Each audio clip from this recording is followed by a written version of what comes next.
Greetings, fragile Earthling.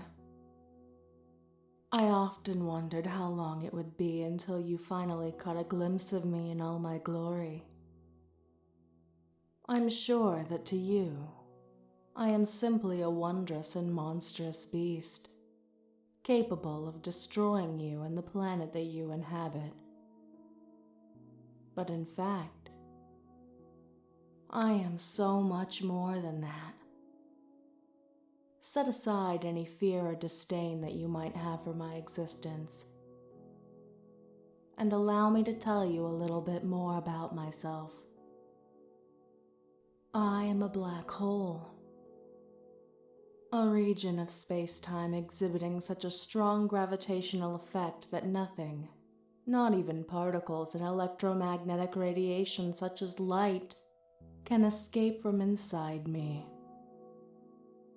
The theory of general relativity predicts that a sufficiently compact mass can deform space-time to form a black hole like me. The boundary of the region from which no escape is possible is called the event horizon. Although the event horizon has an enormous effect on the fate and circumstances of an object crossing it, no locally detectable features appear to be observed. Something that you might have also noticed is that my body does not reflect light. However, quantum field theory in curved space-time predicts that the event horizon emits what you might know as Hawking radiation, with the same spectrum as a black body such as my own, of a temperature inversely proportional to its mass. This temperature in the range of billions of a Kelvin for black holes of stellar mass such as myself makes it essentially impossible to observe under normal conditions. Black holes of stellar mass such as myself are expected to form when very massive stars collapse at the end of their life cycle. After a black hole has formed, it can continue to grow by absorbing mass from its surroundings. By absorbing other stars and merging with other black holes, supermassive black holes of millions of solar masses may form. There is a general consensus that the supermassive black holes exist in the centers of most galaxies. You, my dear, are fortunate enough to be looking at one right now. The no-hair conjecture postulates that once I achieve a stable condition after formation, a black hole like myself has only 3 independent physical properties: mass, charge, and angular momentum. They say that a black hole is otherwise featureless, but that's best left to interpretation. If the conjecture is true, any 2 black holes that share the same values for these properties or parameters are indistinguishable from one another. The degree to which the conjecture is true for real black holes under the laws of modern physics is currently an unsolved problem. When an object falls into a black hole, any information about the shape of the object or distribution of charge on it is evenly distributed along the horizon of the black hole, and is lost to outside observers like yourself. The behavior of the horizon in this situation is a dissipative system that is closely analogous to that of the conductive stretchy membrane with friction of electrical resistance. The membrane paradigm. This is different from other field theories such as electromagnetism, which do not have any friction or resistivity at the microscopic level, because they are time reversible. Because a black hole eventually achieves a stable state with only 3 parameters, there is no way to avoid losing information about the initial conditions. the gravitational and electric fields of a black hole give very little information about what went inside. The information that is lost includes every quantity that cannot be measured far away from my horizon, including approximately conserved quantum numbers such as the total baryon number and lepton number.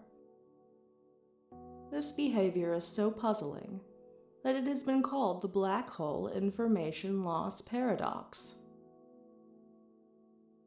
I find it adorable.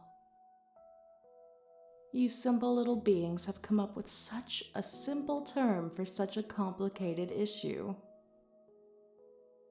One of the many ideas that cause me to reflect fondly on humanity.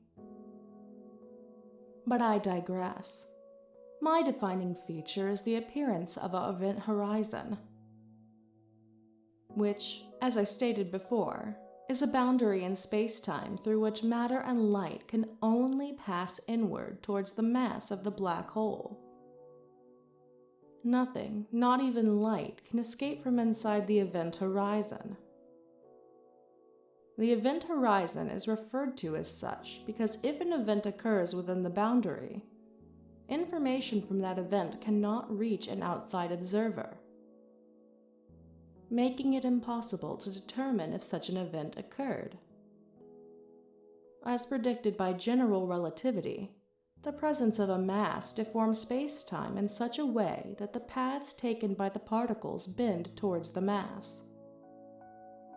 At the event horizon of a black hole like myself, this deformation becomes so strong that there are no paths that lead away from me. To a distant observer like yourself, clocks near a black hole would appear to tick more slowly than those further away from the black hole. Due to this effect, known as gravitational time dilation, an object falling into a black hole appears to slow as it approaches the event horizon, taking an infinite amount of time to reach it.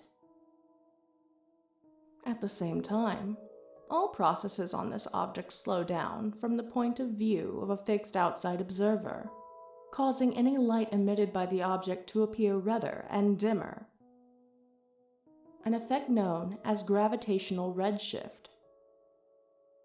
Eventually, the falling object fades away until it can no longer be seen. Typically, this process happens very rapidly, with an object disappearing from view within less than a second. Now, I know you've taken notice of my body. Once a black hole is formed, it can continue to grow from its surroundings. This is the primary process through which supermassive black holes seem to have grown. A similar process has been suggested for the formation of intermediate mass black holes found in globular clusters. Black holes like myself can also merge with other objects such as stars or even other black holes.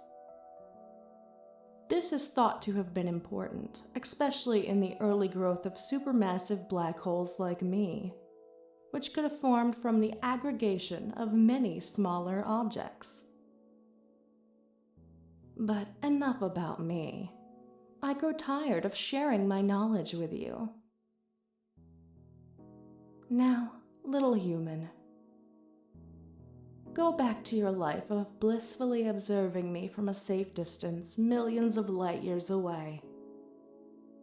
You have no reason to fear.